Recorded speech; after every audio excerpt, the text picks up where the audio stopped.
Warp Speed, Lukie Boxing, the biggest podcast of the 2025 so far. We are jumping into it. I'm with my co-host Dakota. We are on a time crunch. We are like a syndicated boxing show this week, so we got a lot to talk about and not a lot of time to do it in, which is our best way of doing it. Diego Pacheco-Steven Nelson, Dakota, what are your initial thoughts from this main event fight? Well, first of all, a fun fight, right? It took a little while, 4 rounds or so, 3.5 rounds for them to both kind of find their rhythm. But what a hell of a fight. A really, I would say, solid and composed and measured performance from Pacheco up till about the 11th round, where Steve Nelson seemed to catch a second wind and make the back end of the fight very uncomfortable for Diego, which was both impressive on Steve's part and a little bit worrying on Pacheco's part. But I think it also just speaks to the quality of the matchup, right? Like Steve Nelson was not just going to go away into the night on this one. And he made a really impressive final stand. I think what impresses me so much about Diego, man, is his ability to be measured and controlled, because that's really sometimes it's the biggest challenge with young fighters. And they were saying in the telecast, I wish Diego would get more active. And in that first 3 rounds, I just saw a guy really getting a good long look at what he had in front of him. And I think in the bigger fights that he's going to be in, that ability to control his emotion and control his pace and maintain a game plan, that's going to be crucial moving forward in his career. So I think there's a lot of great things that we saw from Diego in this fight. And I definitely want to see more Steve Nelson. So it's a kind of a win-win for both guys, in my view. Diego passes the test with flying colors, and I think Steve Nelson shows, what kind of fighter he is. My observation is a few things. I like Diego. I think he's going to get some backlash because he's not your traditional Mexican fighter.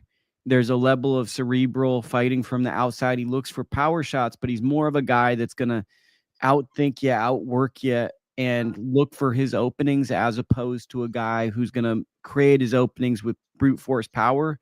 That I think maybe, not to sound like there's certain type of fans that want certain things, but he's coming from East LA. I think fans might expect a more aggressive action style. And I think his natural temperament is someone that's going to look at what you got and solve the problems on his own terms. Big story of the fight that I didn't think got touched on a lot was a cut man is really important. And Steven Nelson, when he got cut, that cut never really got fixed. I'm not sure if it's the cut man's fault, but it's hard for me to ignore that it wasn't one of those top guys. It wasn't Basil. It wasn't Stitch. It wasn't Aaron Navarro. It wasn't Mike Rodriguez. It wasn't Russ Amber. It was a guy that we haven't consistently seen on television. Now, was that a cut that you couldn't stop? Or would a different cut man have given him a little bit more to prolong that? I felt like that was also a subplot. It felt like Pacheco's adjustment came when he landed the right hand and cut Nelson open, which looked like some scar tissue.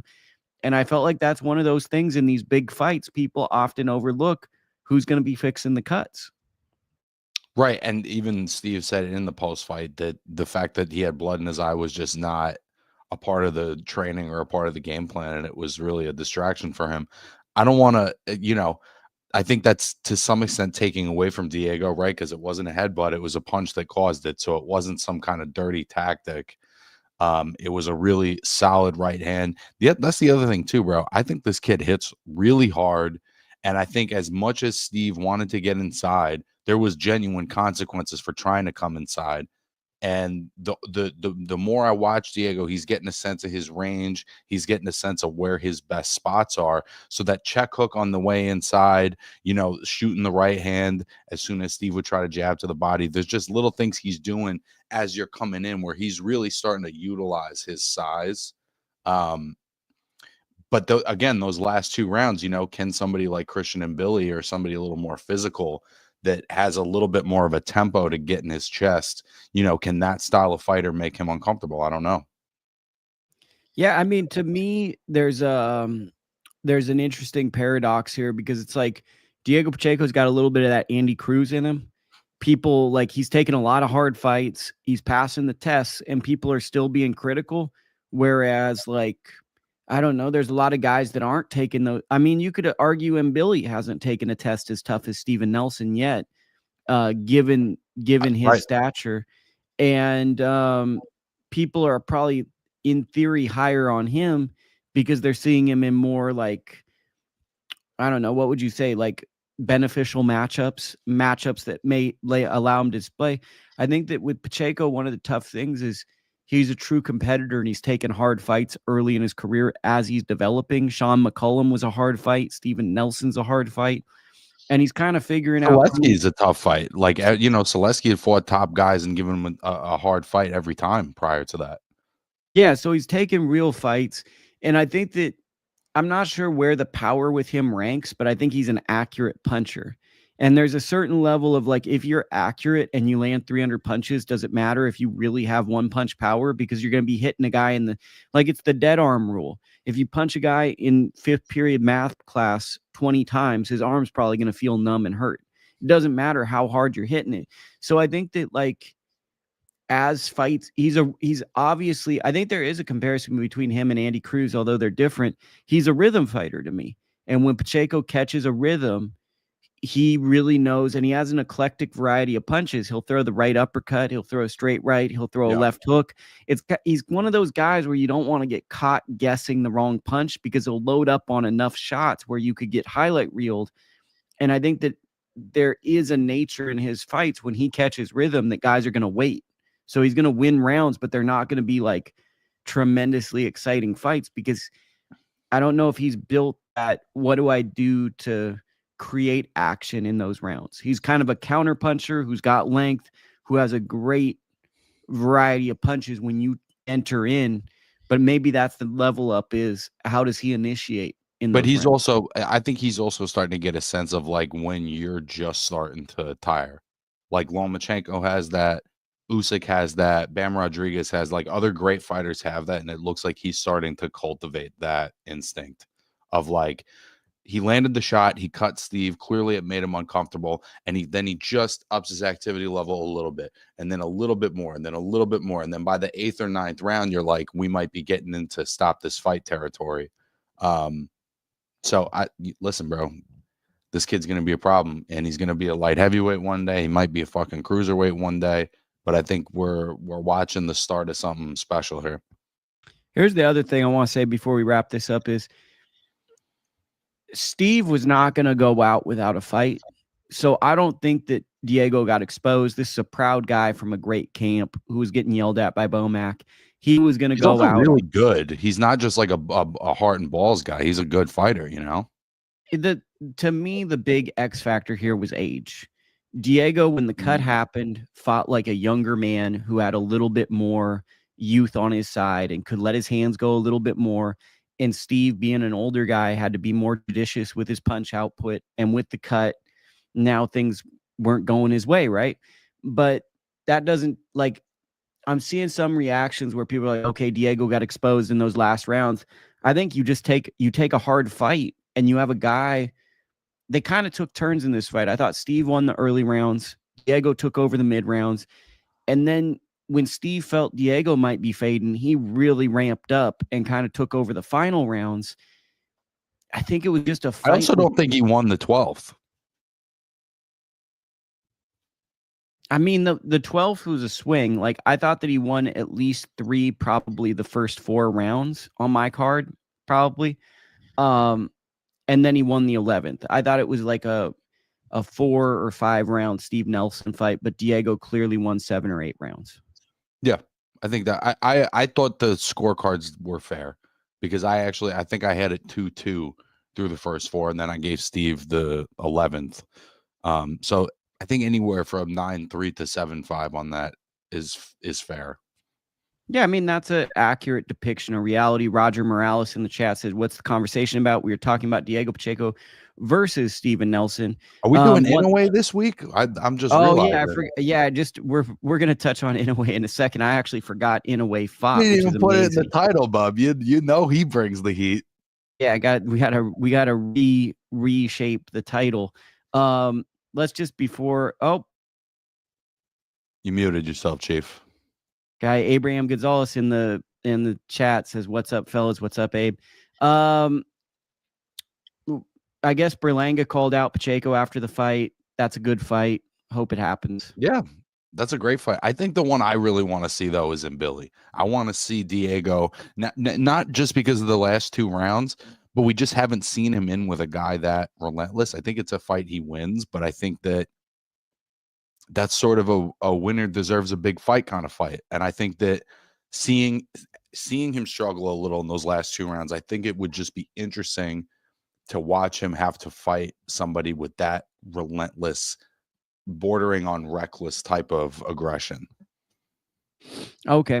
So Andy Cruz, Omar Salcido. Andy Cruz, I feel like this is a guy who is fighting like a 20-fight veteran, yet people are acting like he sucks. There's like a lot of people like, oh my God, look at this guy. Like he sucks. There are a lot of dissenting opinions on boxing Twitter and podcasters who are like, man, he's getting hurt in fights. Oh my God. And it's like, to me, he's one of the most polished lightweights in 5 fights. Like what he's doing so quickly. I mean, Salcedo came to win. And if this went 2 more rounds, which I also want to give Omar the benefit of the doubt, I think he sold out in that last round trying to win the fight. So when he was getting pushed back, he had gassed himself out trying to give it his all. So I don't think he would get stopped if it was an 11 or 12 round fight. But what he did in this fight, Cruz, this is a sensational fighter. This is a generational type talent. The only downside to Cruz is he has a little bit of that Tony Harrison in him. He loses focus in fights, and I'm worried that at the highest level, he might be the guy that loses to the guy because he has a little bit of that loss of concentration that might cost him against those top guys. See, the way I kind of interpreted it, that is interesting. The Tony Harrison comparison. I think the way I interpreted this fight was when you watch Andy Cruz, man, you see it all. You see the timing, you see the speed, you see the jab, like Abe was saying, the little half a step back is beautiful. You see all the things. But I feel like in moments now, as he's trained more with Bozy, as he's trying to develop more of this boxer puncher style, I think he takes a fight that could be an easy fight for him and he makes it a little tougher. Now, that's not to say anything bad about Salcido. He's a good fighter. He earned the fight.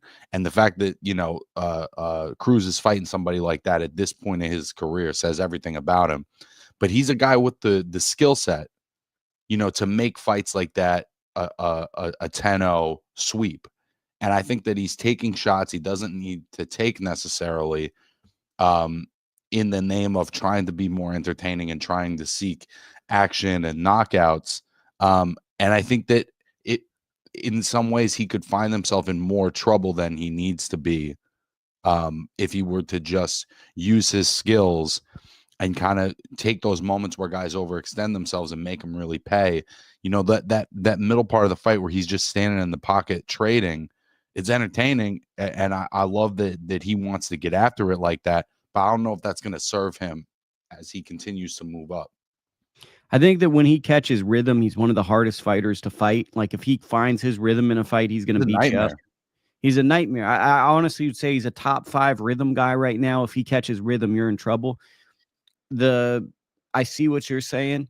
I think this modern era Cuba are tired of American and world fight fans saying Cubans are boring and run. And it seems like Andy's come into the pros with a chip on his shoulder for people to not say, oh, look at this boring back foot guy. Like that's my interpretation of what he's doing is he heard what all the other Cubans, it's kind of like Morrell, right? Morrell, I think, can box on the back foot, but there's an attitude of I'm going to knock people out. I think this modern Cuban, Iglesias, a lot of these guys, it seems like there's a chip on the shoulder, and it might be from people perceiving Cuban boxers as boring. And kudos to him again for trying to integrate some of that Philly grit in with the clean Cuban boxing. I just think about seeing his pro debut against Burgos and seeing how he used his footwork and how he just made a really competent pro look kind of lost. And I feel like him standing in the pocket with a guy like Salcido, it's impressive that he can catch and shoot and roll. But again, I just think he's putting himself in unnecessary risk for what he brings. I know it wouldn't happen, says Abe, but Cruz versus Loma, even an older Loma, would be something special. Man, I would love to see that fight. I just want to know what's going on with Lomachenko. You know, he's one of the greats of this time, and I just hope he's healthy enough to compete. And if he's not, he's got nothing left to prove. That's right. You got your Ernesto Tito Mercado. He gave us kind of you always love these, the potty mouth, borderline hilarious post fight where he calls out Shakur and Keyshawn. Shakur stands up and then he tells him to shut up. I don't know if it was comedy or unintentional comedy, but it was something. Knocks out Pedraza, who just looked really old all fight week, if we're being honest. When I saw him at the press conference, he looked like an older fighter. In the ring, it was pretty clear that he wasn't the same guy that you and me glorified in the preview show. He's just an older guy. And, you know, he got hit with a punch and knocked out. Mercado is a problem. What is your initial impression of Mercado? I like how selective he is. I like the way he picks his shots. He doesn't really waste a whole lot. And when you got a guy like Pedraza, even though he's older, he's still got that up and down kind of herky-jerky rhythm that can be difficult to time. And he's just got the composure and the sharpness, you know, to nullify it. I hope Pedraza thinks about maybe wrapping it up now. He's had a hell of a career, and he's fought a who's who of his time. And until these last two fights, he was always a world-class guy, and you hate to see a guy, you know, become an opponent who was once a top, you know, at least top 6 or 7 guy in his weight. It's unfortunate, I think. Abe saying Tito Mercado versus Sabril Matisse. I like that matchup. That's a good fight. For me, he stopped Pedraza 2 rounds before Keyshawn Davis. Does that mean anything to you? Not really. I kind of felt like he was beating Pedraza up, not as much as Keyshawn was, right? I felt like that fight was a real beatdown. This was a little bit more selective, but, you know, the body shots he's landing, he just has a really crisp way of delivering what he does. Maybe somebody with a higher work rate can give him more problems, but they're going to have to be really special to get past, you know, that speed and that power. Okay, just the other quick recaps. Dakota will touch on whatever he wants. Harley Madero's got a knockout win. Zaquan Moses got a win. Nishant Dev looked sensational. He has a grudge match with Omari Jones from the amateurs that seems inevitable. And also Rubicala versus Mercado, Israel Mercado, fought to a draw in kind of like a good run at you and fight each other type opener bout. Anything stand out to you? Well, you were hyping up Zaquan Moses a little bit before the fight, right? Yeah, I hyped up all 3 of those guys. Yeah, he's really something. Of course, there's only so much you could see off of one round. I really like Harley Maderos. I think my only issue right now when I'm watching him is how much effort it looks like he's putting into every shot. I'd like to see him get a little more flow to his game, because it looks like he's just huffing and puffing because everything's like that one speed, throw it as hard as you can thing. But that comes kind of just with development, right? Yeah, it does. Let's go to Naoya Inoue. He fought Ye Joon Kim. It was such an eventful fight that I even forgot it happened. It happened on Thursday, and I didn't even put it in the show notes. What were your thoughts on this? Well, I mean, listen, bro. He tried to keep the date. You can't hate on the man for trying to keep the date. The opponent was clearly not on his level, but he showed up, you know, mentally there to compete. You could see it. He was letting his hands go. I mean, I'm glad that one of the best fighters in the world got to stay busy. I guess it's better than him not staying busy, right? Well, I mean, I think that, like, I was listening to your interview with Pullman, John Pullman, good guy.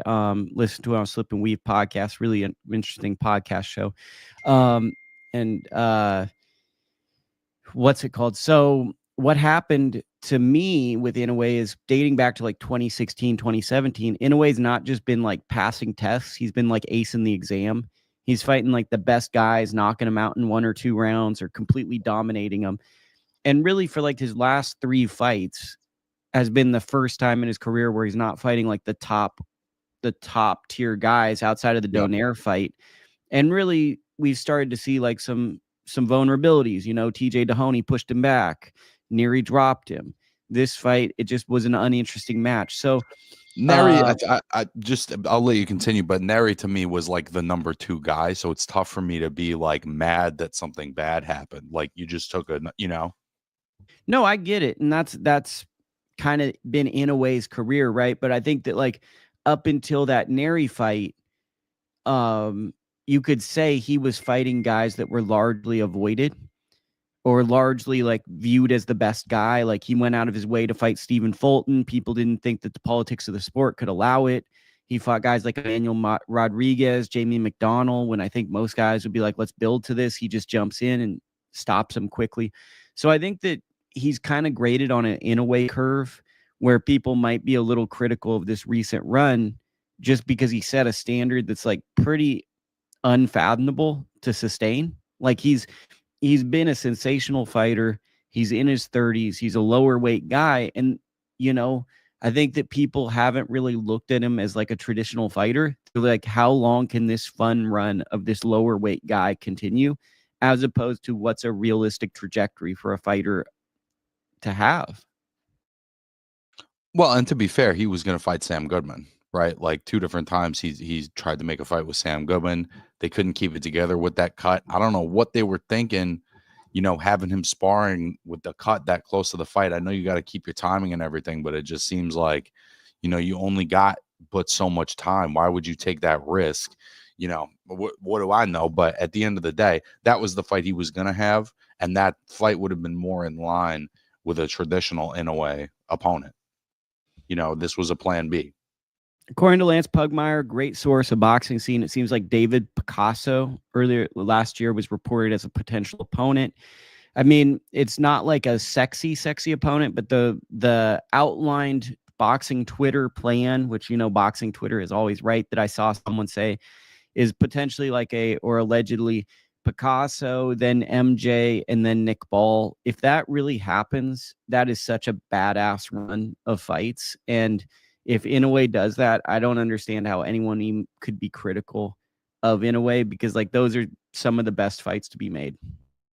Do you think Goodman's opportunity is sort of come and gone here? Do you think just having this date come and go twice and him not being able to show up on the night, just sort of it's dead in the water? I think I think that if Goodman wants the opportunity, he's got to fight MJ. I think he's got to take that MJ fight, or he's got to move up and fight Nick Ball. I think that Goodman, so Abe said, Abe had 2 comments. Remember, Keyshawn drained Pedraza to 135, which he hadn't been to in like 3 years. Goodman petitioned the WBO to keep his mandatory position. So we will see how the politics of boxing play out. But to me personally, I feel like when guys can't make it to the big dance, I think people are ready to move on. And the fact that they tried to make the fight twice, the fact that Inoue only fought 2 times last year and he traditionally likes to keep busy, I think it's going to be hard to convince the Inoue team to fight Goodman, because it's a tough guy. Like Ye Joon Kim might not have been a sexy opponent, but he made it to the dance. And sometimes like these guys that value activity, like remember Golovkin? Golovkin loved fighting guys that make it to the dance. So me personally, I think Goodman's kind of lost his opportunity unless a lot of things fall apart. Yeah, it's unfortunate. Sometimes that's the luck of the draw. And again, I think, having a sparring session that close to the fight, that close to getting that cut, that seems a little crazy to me. Okay, let's move over to Jin Sasaki. What were your thoughts of Jin Sasaki? He's fun, bro. Like he's entirely hittable at any time. And when I'm watching him, right, he's got the explosiveness. He's really aggressive. He's coming forward. There was times where I'm like, it's almost like he's making the choice not to do defense, because sometimes you'd see him move his upper body and whatever. And I was like, oh no, his default is to not do defense at all. And then sometimes he makes the choice to do defense on occasion.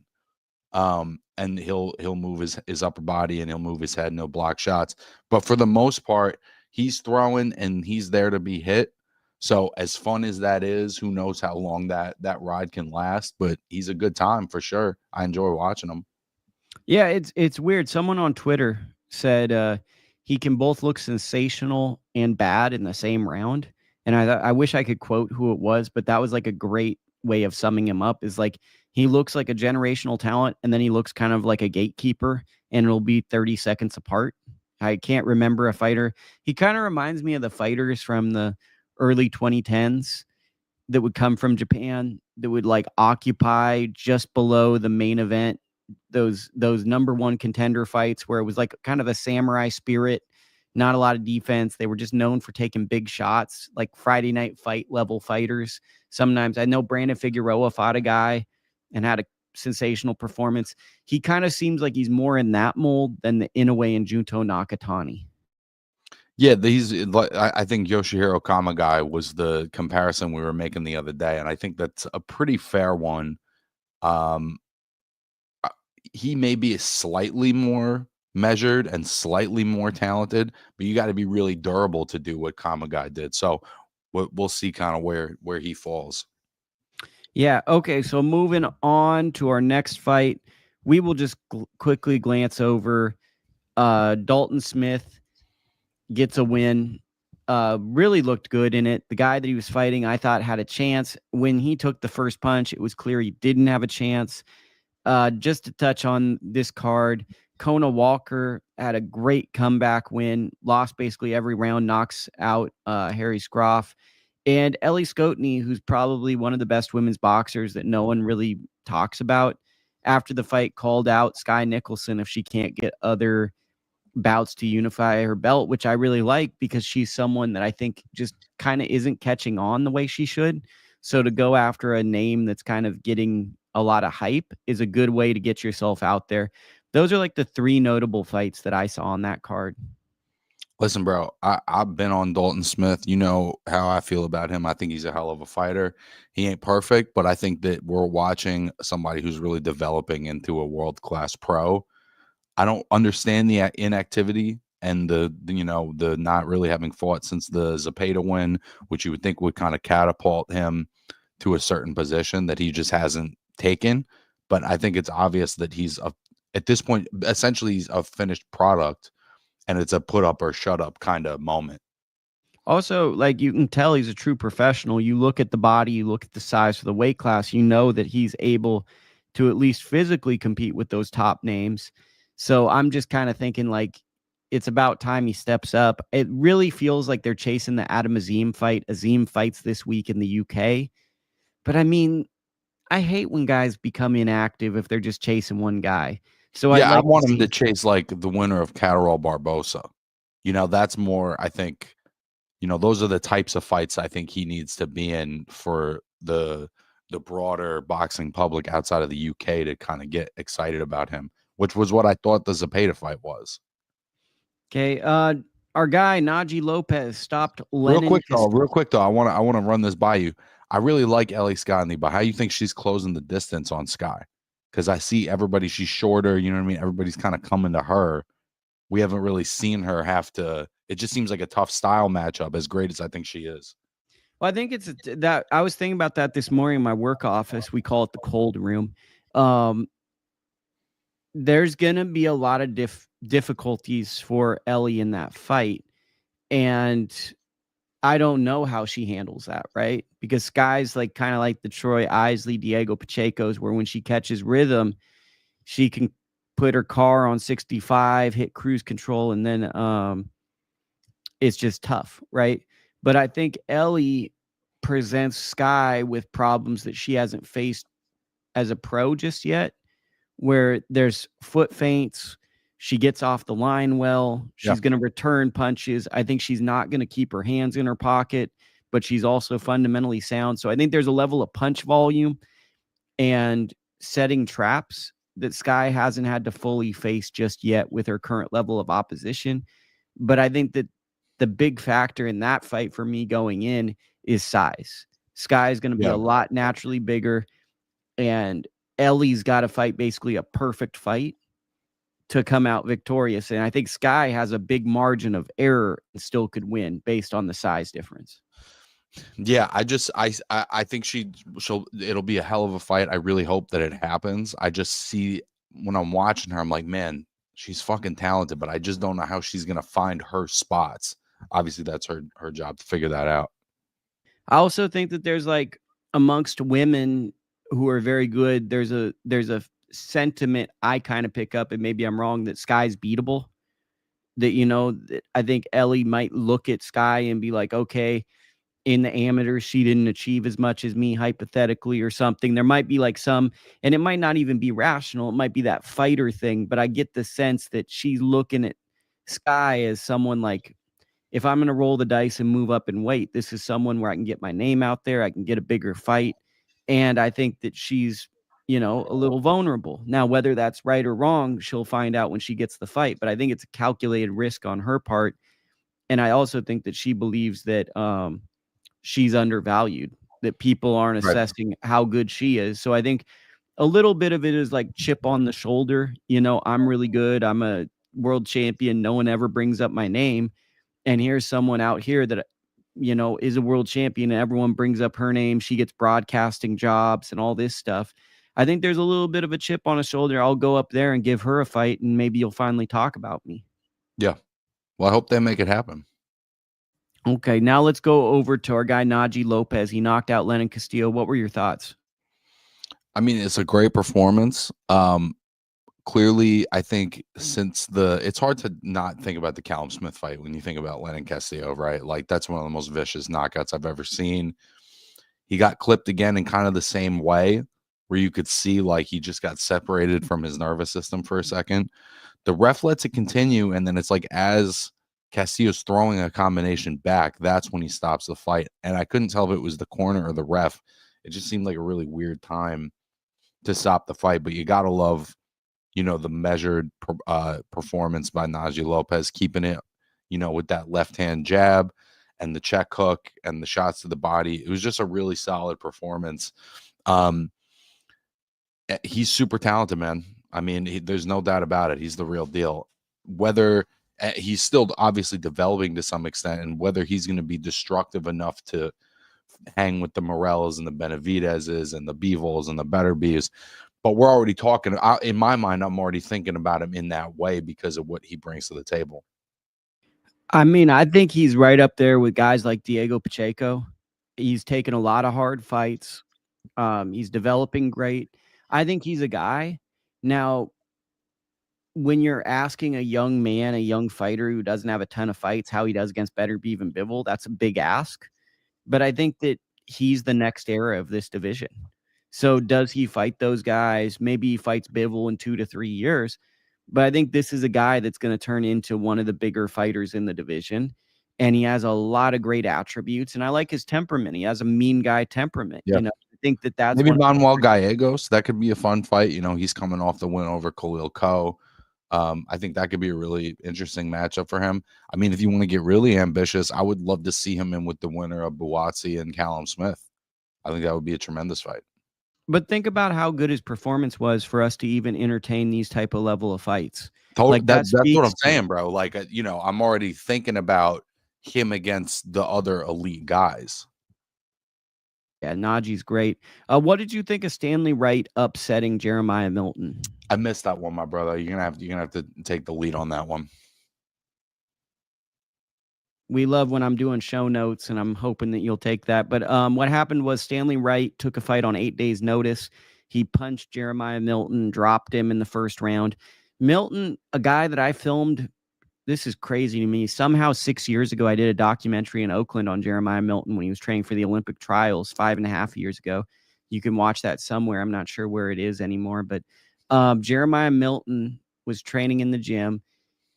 Been inactive for about 2 years now. He hasn't fought 1.5 years. Really good guy. Came in second to Antonio Morales at the Olympic trials. Lost to Torres. Kind of always viewed as like a hidden gem. One of the best interviews in boxing. New coach in the corner. Wasn't familiar with the coach. He started with Bones Adams. Was around Omis Pimpleton. Now he's got another coach. So there's been a lot of changes with Jeremiah. Takes on Stanley Wright. Stanley Wright is just a big puncher who, you know, took the fight. He had a willingness to throw punches. And what I saw with Jeremiah was something I didn't like seeing.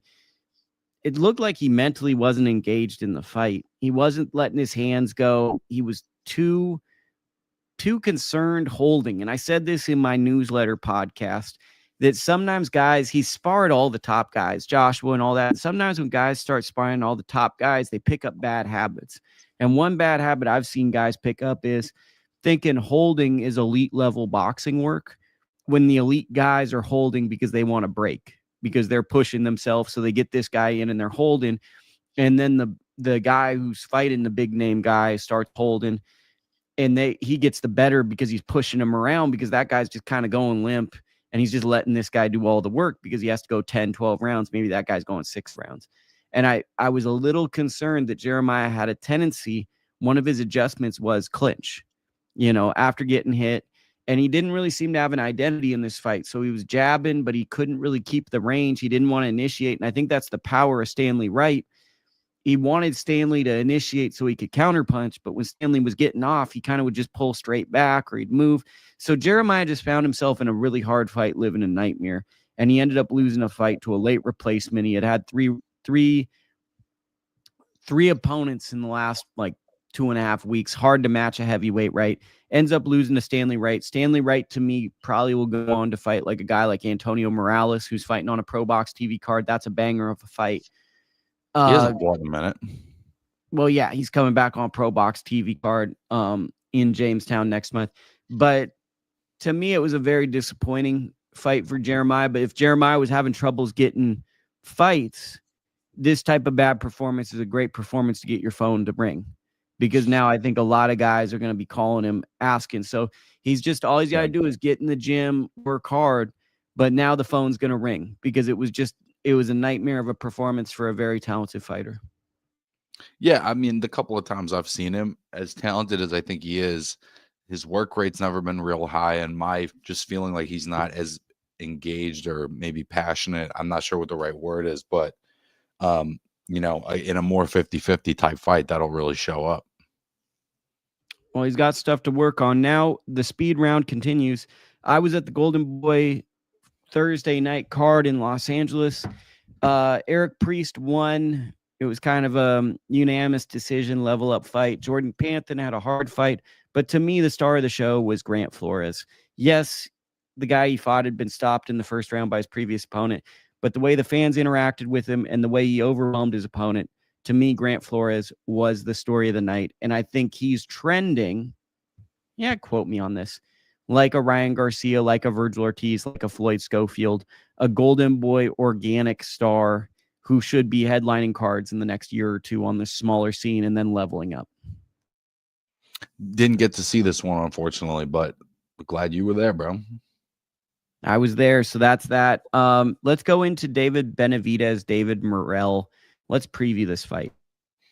Damn, it's such a crazy 2 weekends we got. We go from nothing to everything, right? But listen, bro, I was talking about this with John Pullman the other day. Like, in my mind, this is kind of the best America-based fight signed right now. And the less of those we get, the more I come to appreciate ones like this. It just feels like American boxing has gotten more and more complicated in terms of the business and the negotiations, and the fan base is becoming smaller and more diehard. And it's just a weird combination of things. And guys like David, guys like Bam Rodriguez, guys like Diego Pacheco, young fighters that really want to take the tough fights, at least guys in terms of guys from the States, those are the guys moving it forward right now. And it's a hell of a fight. It's a real 50-50 fight. I have to lean Benavidez just because of the massive experience gap. But man, these and this could have been a fight, if it was two American guys, they would have sit and putzed around and fucking talked on the internet for a year and a half, and there would have been memes and there would have been bullshit and content. And these two guys just made a fight. And more and more, I think that the international boxing audience has a real hunger for that. And we're kind of getting left behind. I agree with that. I just want to stylistically break this down. To me, I don't like the temperament of Morrell going into this fight. He seems a little too casual and slightly arrogant leading into this fight, like skills alone are going to beat Benavidez. Benavidez is one of these guys where he has a will along with a skill. So you're not just fighting his talent, which I think Benavidez is very underrated with his talent. You're fighting a demeanor and approach of someone that wants to inflict a lot of damage on you. And the difference between the two I've seen in the fight preview videos so far is Benavidez really wants to hurt Morrell. Morrell believes he's going to outclass and embarrass Benavidez with his traditional boxing skills. And I think that comes from experience, possibly, is that Benavidez knows maybe the difficulties of a 50-50 fight, and he's going into like a haggler type mindset, where I think Morrell, I don't want to say he's arrogant, but there's a level of overconfidence, and maybe it's a good overconfidence, but I'm a little concerned that he might be a little overconfident that what he's going to do is going to work, because I think both guys are going to have moments in this fight. And that's why, like you, I lean towards Benavidez, because experience is something you can't teach. And Benavidez is a guy. And then I also think Benavidez is a guy where you have to have a demeanor of a mean mofo. You've got to be a tough, mean dude, because Benavidez is very, very mentally strong, a very tough guy. And his intentions are not to win this fight. His intentions are to break down and beat up David Morrell on this fight. He's saying that he's going to retire David Morrell. The fact that Morrell's not answering back leaves me with some questions about Morrell's intentions, because, and I also feel like Benavidez in the buildup, right? You don't watch the press conferences and the media workouts, but they did a media workout. Morrell's never been like a push you guy, get in your face guy. In the build up to this, he's doing maybe to sell a fight. He throws a belt at Benavidez. Benavidez is the same guy that he's been at for all these other fights. There's some difference with Morrell, and it's hard for me to not see that as some pre-fight jitters, when guys are that different for a big fight. So for me, I think this is going to be a Benavidez fight, but they're both going to have their moments, man. And this is going to be one of those real fights that's very special, and hopefully they both leave with a lot of respect. I mean, Morrell's kind of jumping into the deep end here. When you look at that he's taken good opponents as far as being a prospect, but he doesn't have a lot of fights. This is a gigantic step up. And on some level, I think like you said, him kind of acting out of pocket or acting out of character. I think that's what he's jumping into the deep end, and he sees a guy who comes with a lot of intensity to every single event, and I think he's just trying to match that, but that may not serve him. It kind of plays into what Benavidez wants. He wants you to fight emotional. He wants you to get out of character, and for the most part, he's able to get guys to do that, right? Like Boo Boo came out and tried to brawl. Caleb Plant halfway through the fight was kind of forced into a fight that he really didn't want to be in. I think that he's been successful in getting guys to do that in the past. Okay, so Champy said even before the fight, Morrell has been talking a lot of crap about Benavidez the past 2 years. He's been holding that in and using it as motivation. That's all fine and good, but like when you see the guy, like Benavidez, like it's fine to talk crap about him to get a fight. This is a scary dude. Like Benavidez is one of the scariest punchers in all of boxing. Remember, weren't we on together, or was it me and Felix, where it was like, are you going to get the Porky Medina, like the 8-punch combo? And he smiled and 8 week. This is not a quote unquote fighter. This is a tough man who is trained to fight. And he is not a punk. And I'm not saying Morrell's a punk. I'm just saying I don't know if he may not entirely know what he's getting in there with, though. Do you get what I'm saying? Because it's like with Benavidez, I feel like he's a very, very sincere guy. He's very, very sincere. But when you disrespect him, he holds that in, and he's very angry in the gym, and he's trying to hurt you. And like you bring up, Demetrius Andrade and Caleb Plant, they're both very talented boxers. Boxing alone is not going to beat Benavidez. It just isn't. You're not going to have the energy to keep this guy off you for 12 rounds. You have to selectively pick shots. And that's where my concern with Morrell is. How does Morrell do when he has to sit in the pocket with this guy who's willing to get hit at times because he just thinks he's going to really break you down? And how does he keep up the tempo? I mean, we haven't seen him had to sustain a tempo of any kind. And then, against Hot Rod, he kind of struggles down the last 3 rounds, maybe loses the last couple of rounds. So there's a lot of unanswered questions with Morrell. But listen, that's why I'm saying you could find a million reasons in American boxing not to make this happen. We got to let it marinate. Well, who's he beaten? This and that. There's a million different reasons why this could turn into a 3-year internet feud, and they're just making the fight, bro. And I like it. I like that it's that simple. I like when guys do that, right? Because they're giving us a great fight. Over under that this starts out like Hagler Hearns, two guys with a lot of energy that just go for broke. I don't think so, bro. Honestly, I think they're both smarter than that. And I know that David Benavidez is an intense guy, but he's also a really smart fighter. He may come out swinging. I just think that they're both a little bit more thoughtful than that. Al the Pal, thank you for being in the comments today. Morrell is the same as Andrade. Look at what happened to Andrade. Was 190 plus fight night. Andrade was southpaw, same height, big fight night experience, more experience, done more rounds, and look at what happened to him. And David didn't hate Andrade. He hates Morrell. I think that's a fair comparison, honestly. I mean, people disrespect Demetrius. Demetrius is a hell of a fighter, and he was doing good. And I feel like he kind of buzzed Benavidez, and Benavidez is like, oh, this pissed me off. And then Benavidez switched a gear and just changed the fight. It's good. This is a great fight, man. If you like boxing, you really need to buy this fight because these are the matchups we need to reward. We need to tell the promoters we will watch great matchups. We are not going to watch the bad matchups. We're going to tune in. We need to tell PBC specifically. Really all promoters, but these are the matchups that we need to be rewarded with. You need to go out of your way to go watch. Let's go into the co-feature. That's Brandon Figueroa versus Stephen Fulton. It's a rematch. What are your thoughts on this fight? Well, I mean, as much as, Fulton won the first one, you'd have to favor Figueroa. Again, Figueroa just not active, bro. I think that's a big theme is that there's guys on this card that I love watching, that I want to see, and a lot of them just aren't active, and I'm glad that we're getting to see Figueroa, but what do we see him? Once a year? Once every 15 months? I mean, he's like he's to some extent. He's like Waldo, basically. Like you have to kind of search out to figure out what I don't know if they're all modeling their careers after Keith Thurman, but like it's just not going to work for all of you. You have to fight more than once every 16 months. And I love that. I love this matchup. I think Fulton has a lot of questions he's going to have to answer, and he's going to have a big, strong, physical, high-paced featherweight in his chest, asking him those questions. I definitely have to lean towards Figueroa, but again, when you don't fight very often, it's tough to know how long it's going to take you to build your rhythm. Yeah, it's a tough one, right?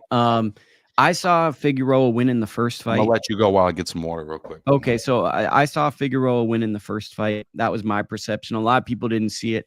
I saw Fulton getting hurt to the body. It was a close competitive fight, but I actually thought that Brandon Figueroa had won the first fight. So now you're looking at Fulton, who lost to Inoue, and really after losing to Inoue, there's just been a lot of mental red flags with Fulton. He's a very talented fighter. He has a tremendous skill set, right? They call him Scooter. People have called, like, he has great range, like radar in the ring. But against Carlos Castro, people underrated the ability of Castro. So I don't rate that fight as bad as probably the average person. But that being said, to me, this is just two guys currently who their careers are going in two different directions. And Fulton, to me, the biggest red flag really was when he first fought Figueroa. And like I said before, because Dakota came back and I said that I thought Figueroa won the first fight, Fulton seemed to have the most motivation in his career and was in the best shape. My biggest concern with Fulton now is I'm not seeing that same level of conditioning, quote unquote, at least to me. And against Figueroa, you have to be in tip-top shape because it's almost like Benavidez. You have to be skillful to outbox him, but really the conditioning is a big thing in this fight. And I'm just not sure how much Fulton is giving currently, I'm not sure how motivated he is. I think that there's a big letdown to fighting for these big money purses, like with Inoue, and then coming back to maybe smaller fights. And this is a big crossroads fight for him. But I think Figueroa is now trending up and Fulton's trending down. And I think a lot of people saw the first fight the way I saw it, where they thought Figueroa won the fight. And I think that is going to actually make Figueroa did think he won the first fight, but he's coming in with a chip on his shoulder. It's a very hard fight, in my opinion, for Fulton.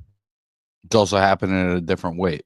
You know what I mean? I think it's a weight that's more natural to Figueroa than it is for Fulton. Okay. Champy. Jesus Ramos is going to steal the show. He's coming for 154. Going to be a great day for Arizona. I saw that too. I think a lot of people feel Figueroa is the winner. Dakota, who did you think won the first fight? I remember feeling like Fulton edged it. I felt like it was a 7-5 type of fight. I just felt like I felt like his defense was a little underappreciated, and I felt like he was just landing the cleaner shots. But it was a real flip a coin kind of fight. It's the exact kind of fight you need a rematch for. But I do remember thinking that Fulton just barely edged it. Okay. Now we're going to get to Isaac Pitbull Cruz taking on Angel Fierro. So you muted yourself real quick, Bub, but Yeah. I'm very confused by Cruz's situation. I thought he was fighting Ryan Garcia in a couple of months. I don't think I remembered that he was on this card. It just seems unclear. Is he fighting Ryan Garcia? So we talked about this last week, but I'm glad you brought it up because it goes into some topical news of the week. No, I know we talked about this matchup, but since then there's been all of this. Then I see it's going to be Rolly, typical of any kind of Ryan Garcia news, right? But is that the case? So what happened is, and I respect what it seems like, Lance Pugmire, boxing scene, one of the best writers in all of boxing, arguably maybe even the best writer, depending on who you ask, did a feature with Cruz or Cruz's team, and it appears that they chose to focus solely on this fight. So they weren't looking ahead, which I greatly respect that opinion, right? Because we were talking about this is a tough fight. He's fighting a like-minded guy, come forward. He's gotten upset wins. And like you take a fight like this against a tough customer, and that's how you end up in a tough fight. So he's not taking the Ryan Garcia fight per se because he has a fight scheduled and they wanted to get through the fight. And it sounded like they needed confirmation or something, but that bout hasn't even been confirmed. So we don't even know what's going on, but it sounds like now it's Jose Ramirez, Devin Haney, Rolly Romero, Ryan Garcia, which are both really solid fights, in my opinion. I know a lot of people are laughing at them, but I think that both of those fights, and we can get to them in our news and notes when we're just bullet pointing, they're both compelling matchups to me. I think those are both real good fights, and they answer questions with both guys who've been largely inactive. Yeah, those fights are fine. I think for Cruz, I think that's the right move. You're coming off a loss in your own right against Rayo. That was a good fight, but it was a fight that he clearly lost and showed that there is a style that bothers him. So you take another loss, against a guy that's not as recognizable because you're looking ahead to this big opportunity. Then there's no opportunity, right? If you lose that fight. So I definitely respect that approach for sure. Break down the fight for me. I've only seen Fierro a handful of times. I've seen a lot of Pitbull Cruz fights, and I just feel like if you give him any kind of opportunity to sit and really rip shots, you're going to lose. And so to me, outside of fighting a perfectly disciplined fight the way that Rayo did, or a master boxer like Shakur, or maybe even like a Richardson Hitchens, I just think that if you give him those moments, he's taking them and he's going to win. And I think this will be another one of those because again, we're not talking about somebody who is an Erislandy Lara. You know what I mean? Yeah, I mean, I think it's a tough fight because you got two Mexican fighters who are pretty strong, who punch, and they're going to go forward. I would favor Cruz because he's shown that he's a dynamic fighter that's capable of winning titles, and Fierro hasn't. But this is the type of fight where you can end up getting a weird result, or you can get It's a going to be harder fun. fight. I think it's going to be fun. I think it's going to be about 6 or 7 rounds of real violence. I think they're going to give the most dull press conference quotes and possibly the most fun fight on the card because I think it's going to be very reckless. I think Cruz is going to come out with a point to prove, and I think Fierro is someone who feels as though he should be in these type of fights and was largely overlooked. So I'm never a fan of like fighting a guy who feels like he has a chip on his shoulder and has won a big fight when being largely ignored. Yeah, Cruz just sort of strikes me, there's certain kinds of guys where that outside style is always going to bother them. But if you give them any moment in the pocket to set and let their shots rip, like Antonio Margarito is a great example of that. David Tua is a great example of that. I think Cruz might be one of those kind of guys. And then opening the card, we got Jesus Ramos Jr. versus Jason Rosario. Love that fight. Obviously, you know, Jesus is such an incredible talent. I just want to see him in with the best of the best of the best. But Rosario is a good veteran coming off the Jarrett Hurd fight. It's a little bit of a mismatch for me, if I'm being honest. I think it's a little bit of a mismatch, but I'd rather see Jesus in the ring than not see him in the ring.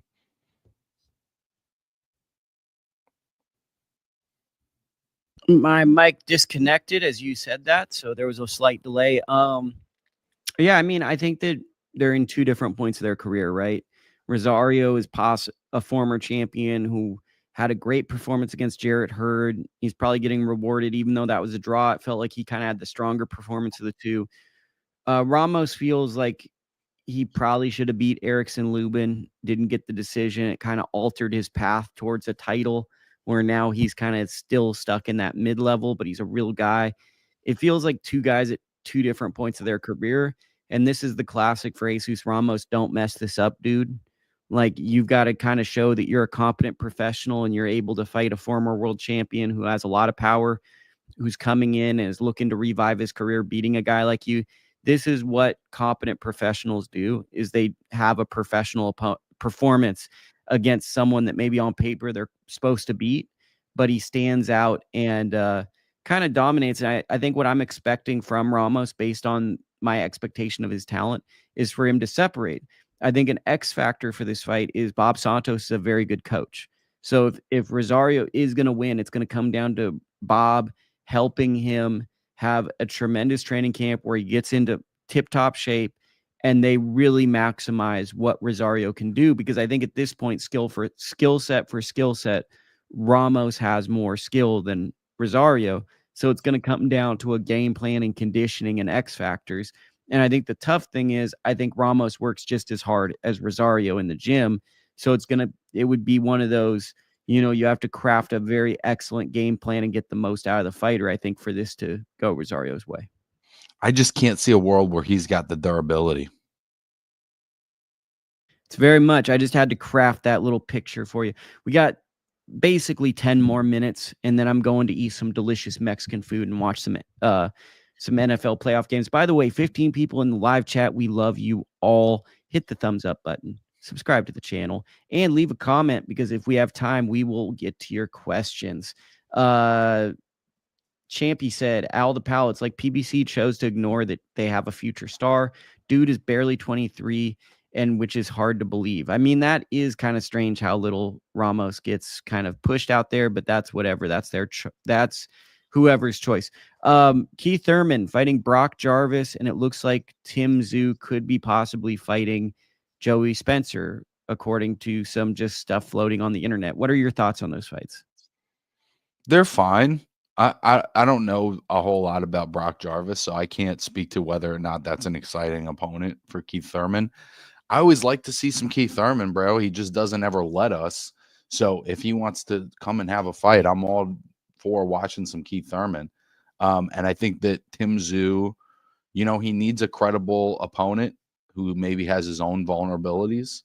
And, but it always feels like when you start contriving matchups before other matchups happen, you get into trouble, right? So I don't know. Maybe these things happen. Maybe they don't. We'll see. For me, as far as Keith is concerned, as much as I love watching him, I don't believe it until the ring walk's happening. I think Brock Jarvis is best known for being the guy that was signed to Matchroom, who looks just like me when I take my shirt off. And Liam Paro ran through him, and that was kind of like the intro of Liam Paro to the world, was when Liam Paro kind of starched Brock Jarvis. I didn't get to see it. Okay, so that's happening. The rumored Haney, Ramirez, Ryan Garcia, Rollies card. Any thoughts on that?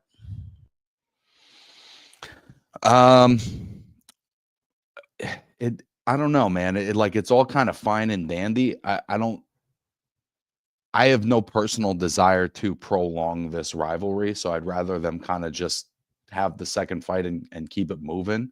I don't know how it helps either of them to take like pretty risky fights. Not that they're not both heavily favored. I don't see there's nothing to build up. Like who gives a shit? I don't know. I mean, I'm fine with the matchups. They both have been really inactive. So, I mean, just Yeah, to but get you want them. 2 more nights of them, 2 more fight buildups of them fucking yapping at each other? Like, I've kinda had enough. I mean, it is what it is. Like, so from my position in the sport, and I'm lucky enough to have a position in the sport, do I love that side of boxing? No.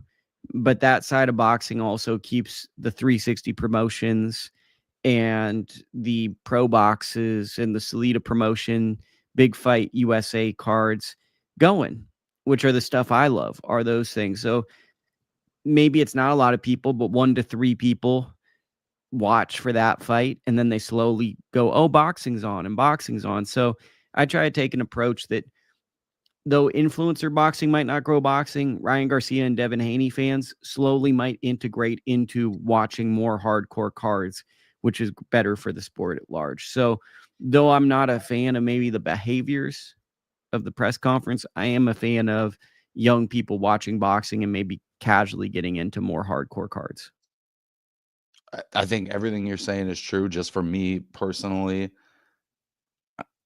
I'm kinda all set on both of them right now, to be honest, and I'm certainly all set on both of them being in the same room.